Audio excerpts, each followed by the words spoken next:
Mr. Wale Fatade, who is a journalist and commissioning editor of The Conversation Africa. Thanks for joining us this morning. Good morning. Thank you for having me. Is this one too many, or is just something that... I think that phrase is actually a cliche too now. It's one too many. And for us in Lagos, and when that news broke yesterday, I was thinking how part of the stories I reported as a journalist when I started about 3 decades ago was building collapse in this very Lagos. Very sad that up to the year 2025, we are still having that. And condolences to the family who lost somebody, and which that was as at the last time. We are not sure if others have died again. And we have never seen anybody being brought to book. Successive cases. Or if they have been brought to book, have the trials been prosecuted to the conclusion? So until we start doing that, and people will always be people. Especially of cases where the Lagos State government in particular, since Lagos is the one in the eye of the storm right now, cases where the Lagos State government will come out and say, we told them to stop building. Yes. And they resumed building. Yes. And not once, not twice. I've seen buildings, in fact, those of them who have called distress now, you know, those ones that have been built earlier, you know, this one that happened yesterday was actually a building being built. It's ongoing. So, but I've seen buildings that have become old, that the LABSCA, whatever agency, have marked, and they put there their red tape, they put the seal, and people broke it. And they still continue living there. And then that speaks to our law enforcement. People anywhere will not ordinarily do what is right. There must be measures guiding against doing what is bad. I think the government, the Lagos State government has to step up along that line. It's interesting, Mr. Fatade, because even right now, and I stand to be corrected, I saw a building somewhere at Sherry, that the building is being broken piece by piece, yet people are still living inside it. And it raises another question. So on the one hand are collapsed buildings.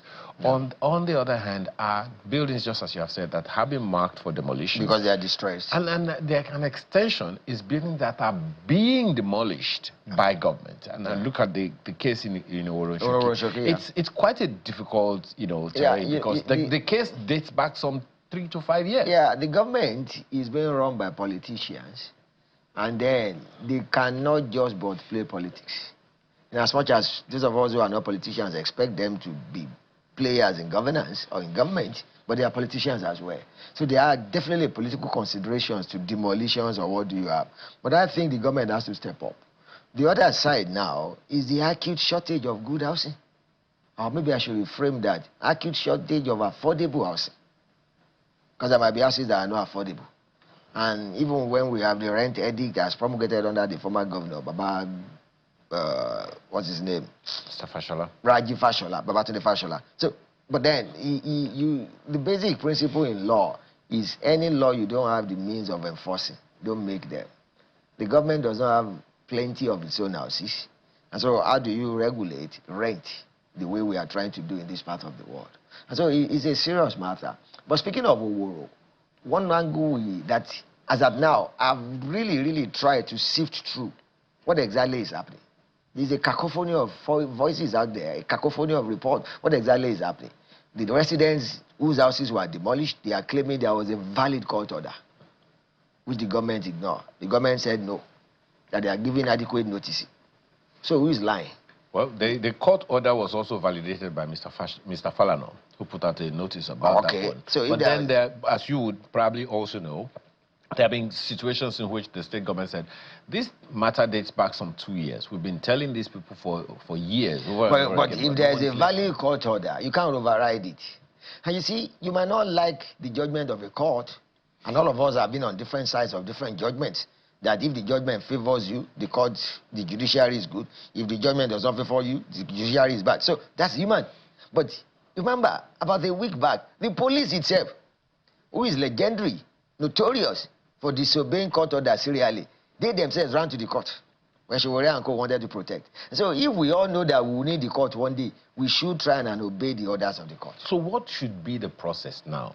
Because we are, on the one hand, we are looking at the legalese, right? Yes. On the other hand, is the fact We are that some looking at the people are environment. homeless right now. Definitely. Another major consideration of the state government, which they has the environment, Commissioner for flooding, Physical Planning, yes, has spoken which is about a major that. issue too. So, climate change. Exactly. Perhaps the issue is that of communication or collaboration or interfacing with the people, because the argument that I've been trying to make sense of is these people have elective officials. There was a time your colleague did a fantastic report, Chris Illems, and then let people, he's my friend, but that was a good report about the first demolition in Oworonshoki. I mean, those people brandish documents that they claim were issued by government agencies. And so the people in government offices, government departments and agencies, ministries, who are approving those buildings, we have never seen anybody being tried or being brought to the open. So there cannot be that sabotage, as it were, without internal collaborators. So were those papers truly genuine? Internal collaborators of government or the people? Of government and its agencies. Were those papers truly genuine or they are fake papers? The government conveniently, successively, always ignore that part. But don't forget that that same government called people, I think about a few months ago, yes, into Alausa. The general manager, I remember, I think of Lapska, also went to that place and told them. And the people were right there. It was covered on television. Yeah, and Chris's report showed the footage of that, I remember. People were saying, he was telling the people, you guys didn't do the needful. He was standing on the rubble of one of those buildings, if you remember. But those documents they have, are they still genuine? But after that incident was when the government now called the people, the residents, to the office, to the secretariat in Alausa, and had conversations with them. Okay, this is the situation and that is the situation. And some people from the community were telling government, we're going to cooperate with you. But now there's the criticism coming from some of the people in the community saying that our own leaders are colluding with government against us. This morning on the morning brief, one of my colleagues was interviewing, two of my colleagues were interviewing a resident of Oworonshoki who was saying that their monarch is someone probably... But anything that involves people is always open to compromise. So where do we go from here? Oh, and that's where the government comes in. The government is supposed to take care of people's welfare. Or people's welfare. That's the reality. The protection of lives and welfare of citizens is, those are government paramount duties. We've had government, our own federal government, who have said that Boko Haram guys, the militants, who carry guns against their fellow citizens, who carry guns against the state apparatus, as represented by security agents, they have been rehabilitated. And so, and I'm zooming without conceding, because the government has not made those facts clear to me as a person, possibly because I'm slow in understanding things, maybe they need to do more, that let's assume that those people actually built wrongly. Those people actually did what is illegal. But livelihoods have been affected. Lives have been affected. What is the cushion that government is doing for them? Or government is bringing to the table? Okay. Because I don't know about people, but I saw my teacher parents struggling to build a house. It was not funny. And the first thing now would be, how do we interface with the people? I'm not even talking, I don't know whether there's going to be compensation or not. I don't know what the agenda is. One of the accusations against the government by the people is that there is a master plan somewhere intended for building some highfalutin... Maybe they are going to, and we have seen that. And you won't blame the people. Once beaten, twice shy. We have seen that in this Lagos. That places were taken over. I've reported shops as far back as the late 90s in Tejosho. They were demolished and were taken over. And that has been repeated elsewhere. So we hope that this area that the government is saying is on the waterway, is a wetland or whatever, will not be allocated to people. So what are the gaps that you think need to be closed so that people can get closure, and then there can be some measure of transparency? We need... That's a difficult question, even for me as a journalist saying that. Because we don't know what is correct now. We are not sure the government is laying all the cards on the table. That's an important thing. And so he who comes to equity must come with cleanliness or with open hands. So let the government lay every card on the table. Let us be sure that this was actually for the sake of an environment. Nothing sinister, nothing wickedness, nothing terrible was behind this demolition. So let me ask this human question, if I can put it that way. Do you think government, I like to decrypt government. the government is made up of executive, legislature, and judiciary, one. Yes. And this same government is made up of elected officials, selected officials, and employed officials. Yeah. So, looking at it in that composite, if some government officials live in that community, do you think there is significant understanding of what the people are going through? Yeah, but you see, as you and I, as communication professionals, we have seen this. The government in this part of the world, at many levels, is detached from the citizen. I mean, there's mutual distrust. The citizens don't trust their government, the government don't trust the citizens. And when people have been beaten many times, you won't blame them for the distrust. And so I'm not sure the two sides now, as represented by the government, with all the layers you have analyzed, and the citizens, I'm not sure they're on both sides. Because I really wanted to understand this last one, the one of, was it last week? Was it last week or when? That what exactly happened? Because the first video I saw was the one that was shot in the night. And then why demolishing at night? Okay, well, don't you think that is important? A question to be asked. It's not just this last one. There was the previous one. They have been doing at night. So why are you doing at night? Why?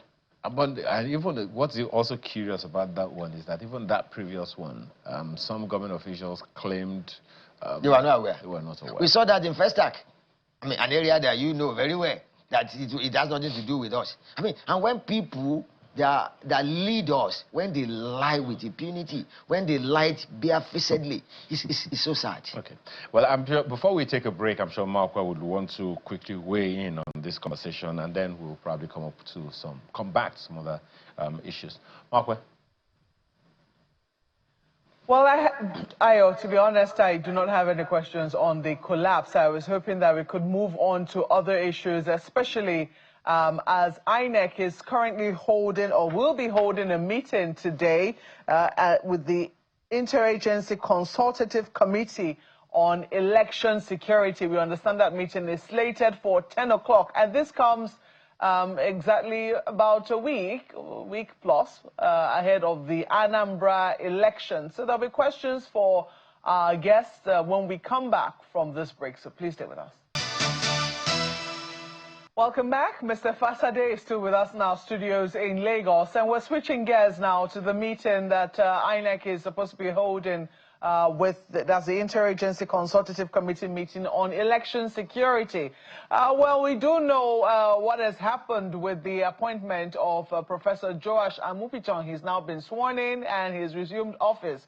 And it's barely 2 weeks to the Anambra governorship election. Some people will say that he does have, I don't know, he's stepping on hot coals, so to speak, because here is an election in which he's not exactly been involved in so far. He has barely 2 weeks to catch up with all that has been done. Yet, whether or not these elections go well, the buck will stop at his desk.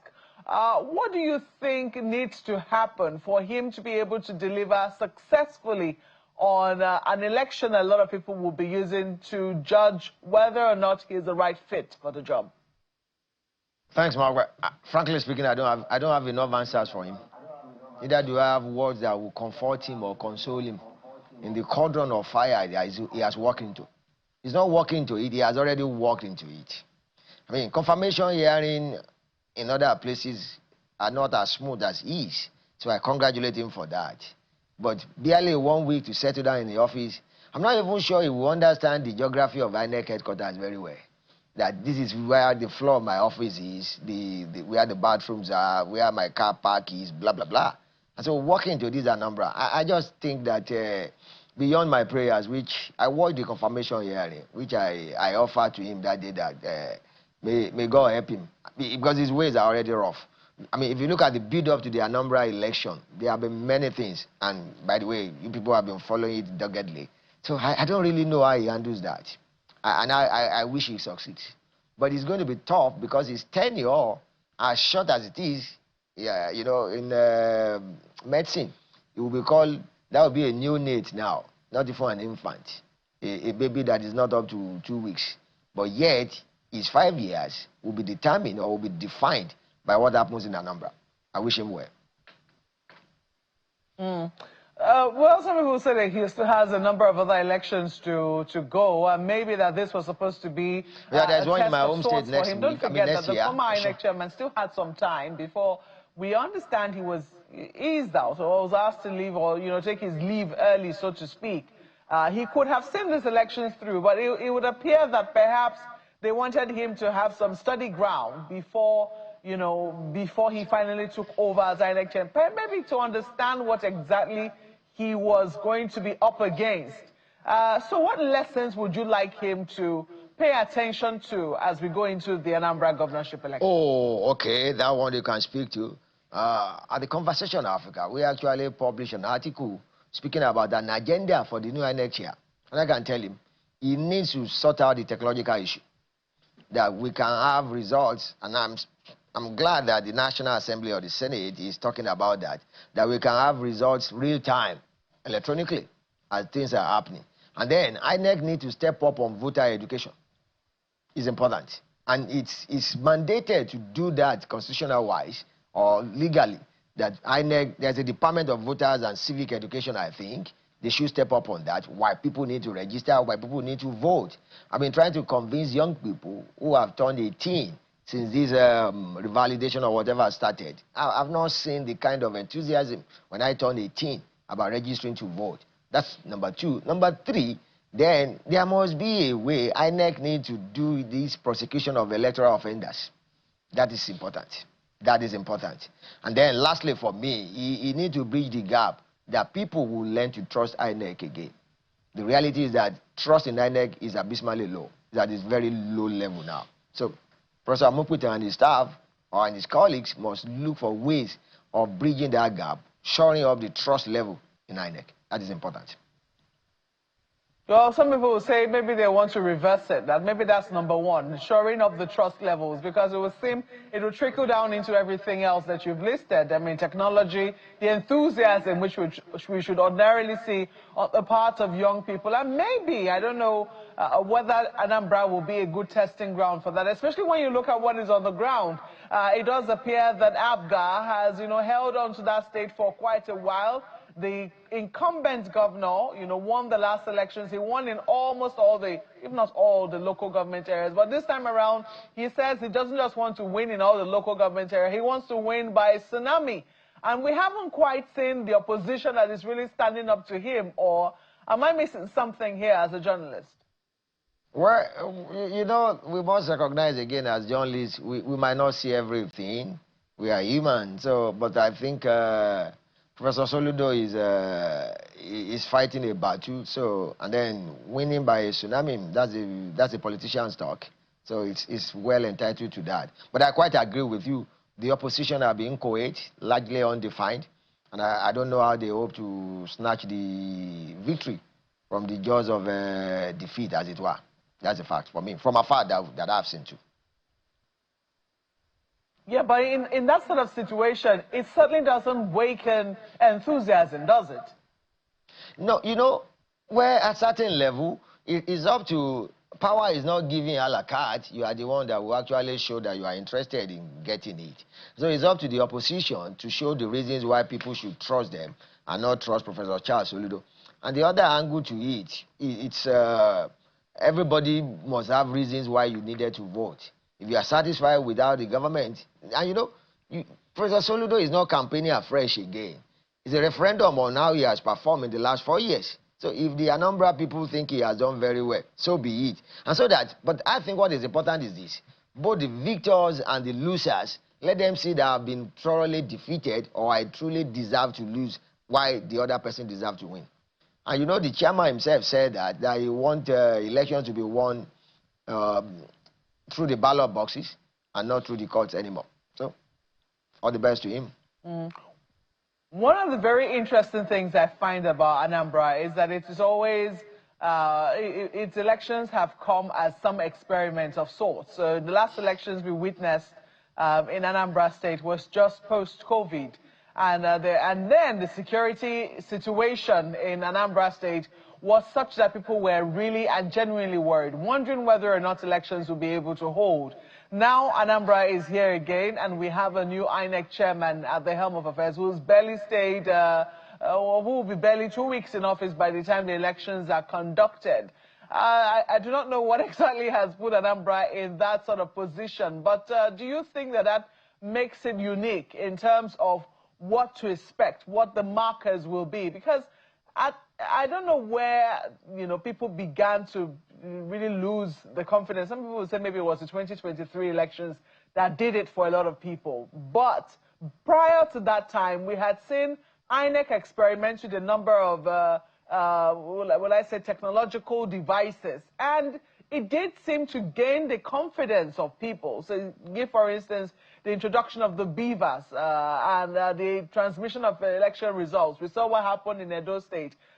Not this last one, the one before this last elections, and how it buoyed confidence ahead of the 2023 elections. So for you, looking forward to Anambra, given all that you have listed, what interesting things are you hoping will happen with this election, even as INEC continues to maintain that they are the ones, they're the lead agency in charge of election conducting, but they are not the only agency involved in the success of elections.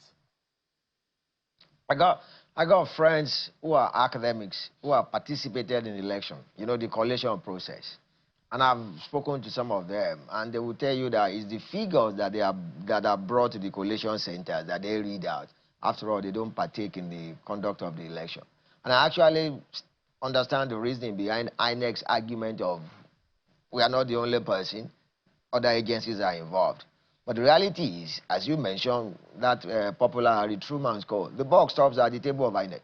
That's the reality. INEC alone has the mandate constitutionally now to supervise the election. And so if part of those people that are helping you carry out your duties are compromised or they are susceptible to extraneous influence beyond what is constitutionally provided for, you got yourself only to blame. So INEC cannot shift the blame there. And that's why I'm interested particularly in the amendment going on to the Electoral Act by the Senate, where they say that the burden of proof that somebody has won the election should be transferred to INEC, not the victor. And that would be very wonderful for me. So that by the time INEC knows that it's up to INEC now to prove if you ever had to go to tribunal or whoever had to go to court, the burden of proof that so person has won lies on you. Perhaps we are going to see something different. But then, speaking of Professor Amupitan just coming on now, I think we need to look at the side of the president too. He knew this term of Professor Yakubu was going to end. Perhaps the nomination could have come earlier so that Professor Amupitan would have had more time to settle. As it were now, I'm not even sure they have printed his scorecard or ID card for him. And yet, he's thrown into this cauldron of Anambra election. We can only wish him well. But the reality is, this election will define his time. That's a fact.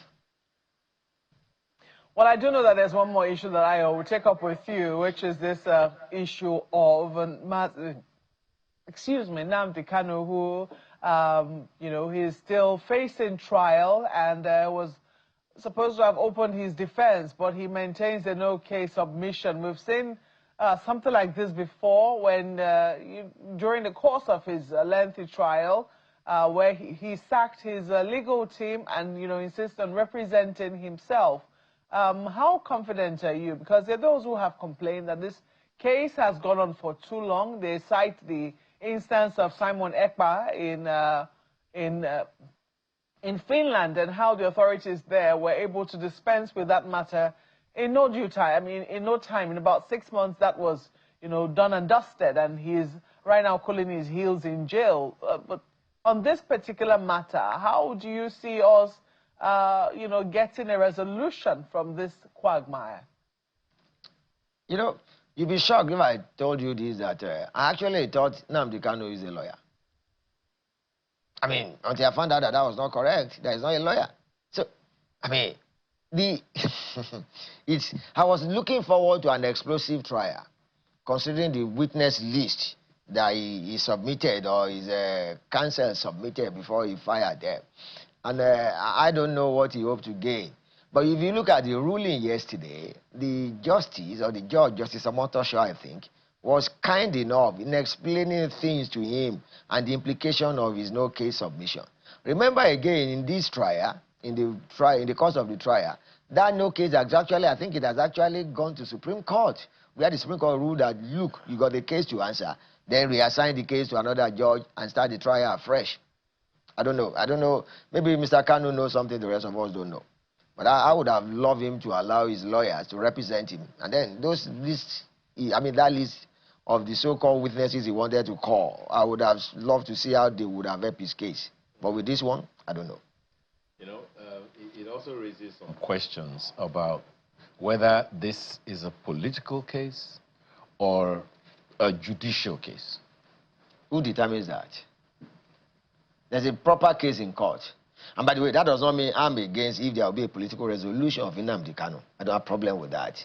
Those of our people, elected officials who are the ones that play the politics, they might have things that, they might see things that the rest of us don't see. So without any prejudice to that, if they want to reach a political solution, after all, in this same country, we have seen elected officials negotiating with bandits. We have seen elected officials negotiating with terrorists. So Nigeria, anything goes at a certain level. But be that as it may, there is a proper case in court. You are in the dock, for goodness sake. You are being told that this is what will happen to you if this go ahead. The judge was patient and lenient yesterday in explaining.